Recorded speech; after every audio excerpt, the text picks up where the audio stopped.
I'm like excited. I think this is gonna make us like Really cooler famous. just Famous? by proximity. Well, I'm hoping to get famous. Yep, I don't know about that's you. gonna happen. Oh, me? I actually This got is a why I good got haircut. into classical music. Yeah, Was yeah, to- don't we all? yeah.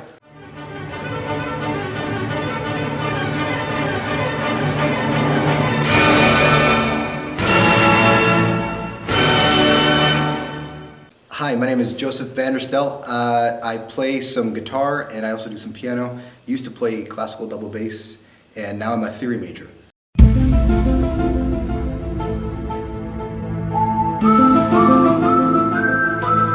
And I'm in my 5th year currently. Hi, my name is Ido Frankel. I am a conductor, composer, and pianist finishing my doctorate at the Eastman School of Music. All right, and have you guys ever heard of K-pop before? My knowledge is Starbucks basic, just very minimal at best. But yeah, I've heard of it. Okay. I've never heard of it before today, so I'm geared up and all set to watch my first video.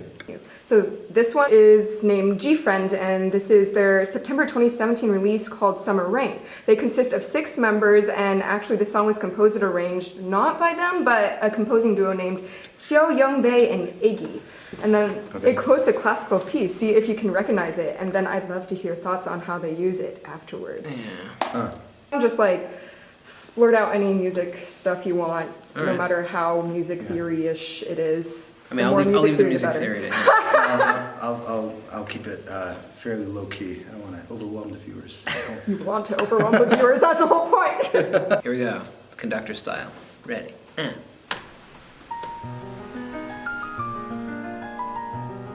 Oh boy, dude, it's, Tempest. Oh no.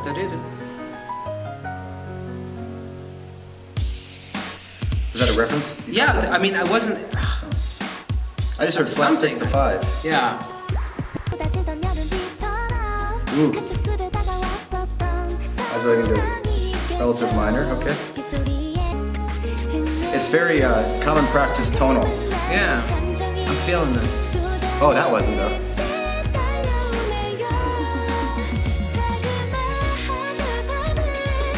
Oh, nice. Major 4, minor 4, down to scale degree 3.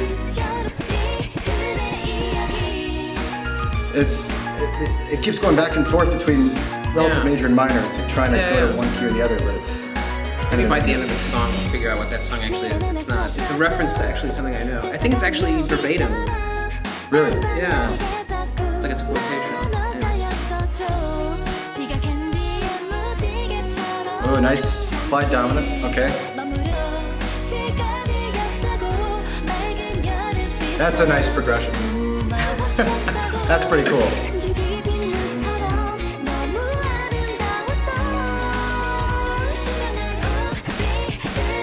That's clearly a reference back to Britney's early period. Britney Spears. That's clearly. Oh, yeah. Yeah. That's Oops, I Did It Again territory. Last time it went to the 5 of the relative minor. That was unexpected. That was cool. That's my favorite chord. Half diminished. Yeah. That's the 2 of the relative minor. Half diminished 7. There's that little thing from the beginning. Yeah. Schumann. That's what it is. Da da da da da da da da da da da. So wait, what? So wait, hold on. Was that is it from Fantasy-Stücke? Is that what it is? Dichterliebe? Dichter. Oh my God! Yeah. Sounded familiar. I'm saying not the right words. Anyway, whatever. Oh, there we go. Thank you. Are we pausing it now? Mm-hmm. All right. Sorry, I should have specified. Okay, great. Yeah, it's kind of cool. Some K-pop songs do either good or questionably bad, you know, quotes of classical pieces. So, Im wunderschönen Monat Mai. Yeah, now I know what it is. That's funny. yeah, what do you think of that quote? I liked it. I mean, that's actually, it's because of the, they increased the tempo on me there. No, because, it's the same figuration. Tempest goes da-dee-da-dun, da-dee-da-dun, da-dee-da-dun, da-dee-da-dun. So, you hear it at the different tempo, so they tricked me. But Dichte Liebe is one of my favorite song cycles, so it had the nostalgic, like, effect. But here's the downside. I was so distracted trying to figure out what it was that I missed the whole relationship to the video. Because now actually she's like sitting on the rain and like staring at it, like, you know, trying to, I assume, longing for a beloved someplace, because that's what Dichte Liebe is kind of about. Right, it is Dichte Liebe. Sorry. Dichte Liebe. Dichte Liebe. Is that song about longing and love? Yeah, it's a male protagonist, typically sung by a male. Now it goes either way. But yeah, so it's, you know, it's about basically love and longing and, you know, the beloved over there. It's a very intense set of songs. Also, it's about like dealing with loss and, you know, the big climax, arguably, Ich grolle nicht, is basically about, I don't remember the exact translation, but basically like I will deal with it. I will not falter. I will not, you know, I'm not going to keep suffering because of this. And there's this big like C major like climax, and it's pretty great. Right. Yeah, and what do you think about this song overall musically? You said it has your favorite chord? Yeah, I really liked the move from the relative major to minor via the half diminished 7/2 chord in minor. That was nice. All right. So, yeah. Well, let's move on to the next group. All right, so now we'll be reacting to a solo artist named IU. This song is a B-side song. There's no music video to it, but it is from this artist's 2017 Palette album.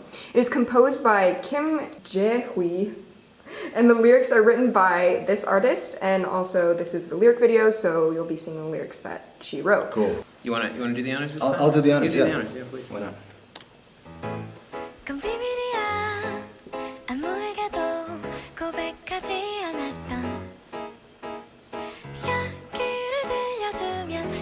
Oh, this is very jazzy. A lot of jazzy harmonies. I'm actually really struck by a lot of the close voicings in the right hand, in the mid-range of the piano. They really like that applied 5 of 5. Yeah. What did you... Oh yeah, digging me some chromaticism, man. Just... There it was again. They like to sit on it too. So just a big descending 5th sequence. You know, it's interesting. They reference a lot of kind of like 1950s like big bands almost. This and also in the previous one they had like some other historical kind of rock and roll references. Kind of interesting.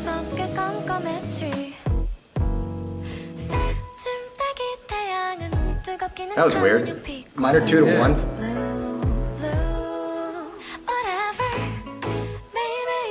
There's 5 of 6, 6, and then down to 2, and then minor 2,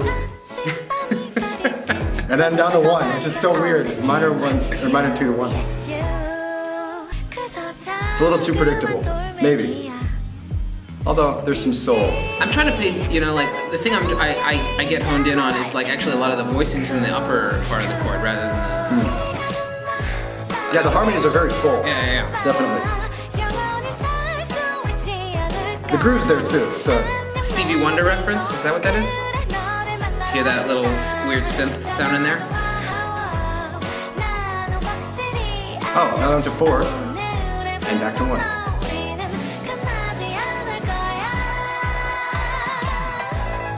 Ooh. Dude, I feel like I'm in a saloon someplace now, that's the... It's actually pretty stylistic improv, man.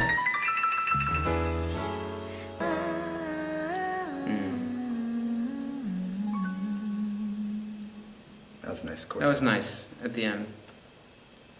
There's a lot of energy, but it also has its delicate moments. Yeah. Nice balance. No, I'm quite a fan of that very expressive glissando in the vocal harmony and parallel thirds. Especially, you know, there's this thing in a lot of pop music, though it's a bit like there's a bit of too much of a sheen on it. But I like when there's like this technique. They do it a lot of recording. I don't know how many times they overdubbed it, but like you have this really nice kind of gritty kind of glissando in the upper voices of the chord, while like everything else kind of sits. There's kind of like this repose moment. It's a very, I don't know, it's almost like a kickback to like old like recit style. It's not, but it's like, to me I hear it almost like, you know, weirdo, like, you know, aria recit, you know, in like a Mozart opera or something. It's kind of like, and it's like, that's the moment, you know, I don't know, like, you know, like in, or even like in the opening moment of like Hofner's symphony, the tail end of the first theme, where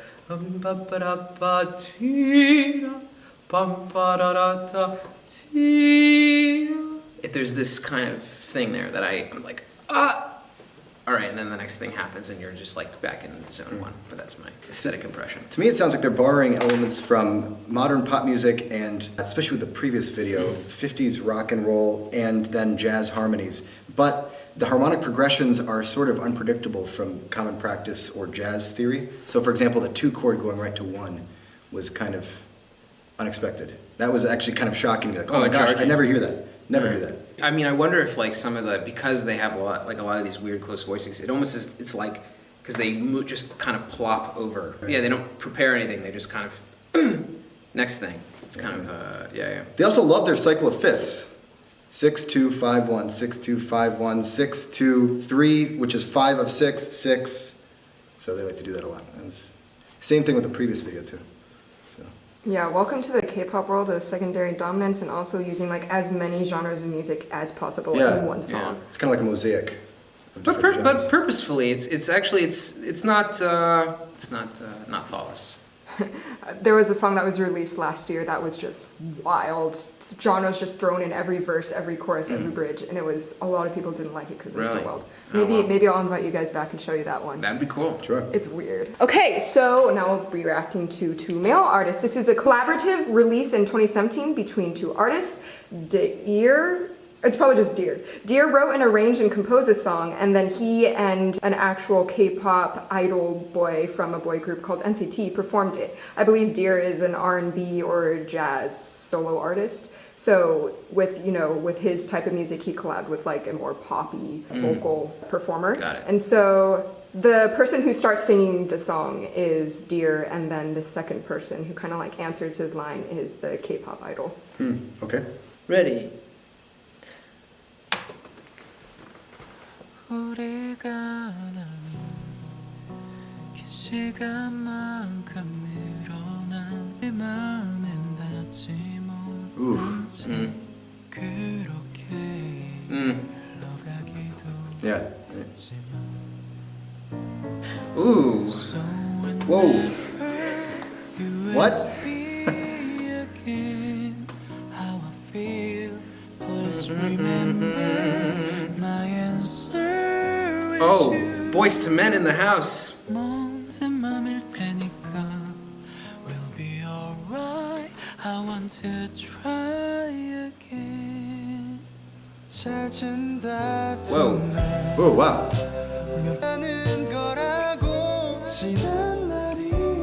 That's interesting. I like that a lot, actually. Are you a fan or no? I don't know. I'll have to listen to it some more and see if I like Dude, it. it's like Move Over Lush Life, man. Do you know that tune, Lush Life? Which one? Lush Life? Do you know that tune? Yeah. It's like, it just kind of swims.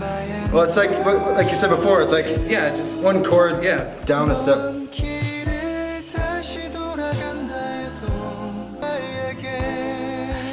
Oh, I was expecting that flat 7 to go to 1.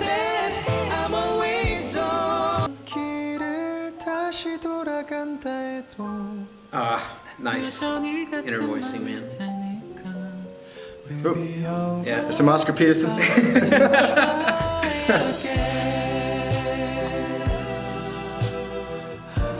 I like that now. Yeah. The 1 scale degree, 5, 6, and then the flat 7. That's cool. Berlioz would like it, for sure. I think Berlioz would be a fan. Same chord that the other one ended Yeah. on.